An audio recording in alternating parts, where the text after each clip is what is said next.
সাতপন্থী সন্ত্রাসী কর্তৃক টঙ্গীতে তাবলিগের ঘুমন্ত সাথীদেরকে হত্যা ও তাদের সকল হিংসাত্মক কর্মকাণ্ড নিষিদ্ধের দাবিতে প্রতিবাদ সমাবেশ।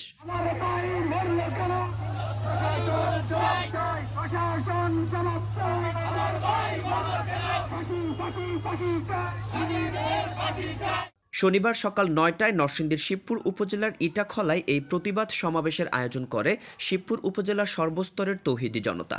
উল্লেখ্য, গত ১৮ই ডিসেম্বর দিবাগত রাতে টঙ্গীর তুরাগ নদীর তীরে বিশ্ব ইজতেমা ময়দানের সাতপন্থী কর্তৃক হামলায় ৪ জন নিহত এবং বেশ কয়েকজন তাবলিগ জামায়াতের সাথী আহত হয়। উক্ত প্রতিবাদ সমাবেশে সভাপতিত্ব করেন আলহাজ হাফিজ হযরত মাওলানা আমানুল্লাহ, মুহতামিম তেলিয়া হুসাইনবাদ মদিনাতুল উলুম মাদ্রাসা। এছাড়াও উপস্থিত ছিলেন মুফতি আব্দুর রহিম কাসেমি, সভাপতি আল খিদমা উলামা পরিষদ পলাশ, মুফতি মাহমুদুল হক মামুন, মুহতামিম হযরত আবু বকর সিদ্দিক রাদিয়াল্লাহু তাআলা আনহু মাদ্রাসা কুমরাদি, হযরত মাওলানা আব্দুল বাসেত কাসেমি মুহতামিম পুটিয়া মাদ্রাসা। উক্ত প্রতিবাদ সমাবেশের বক্তব্যে বক্তারা বলেন, নরসিংদী সহ বাংলাদেশের কোনো মসজিদে সাতপন্থীদের জায়গা দেওয়া হবে না।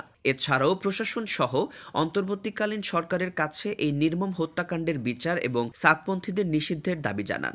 টঙ্গীতে হামলাকারী খুনি সন্ত্রাসীদের চিহ্নিত করে তাদেরকে ফাঁসি দিতে হবে। সরকারের কাছে আমাদের এই দাবি।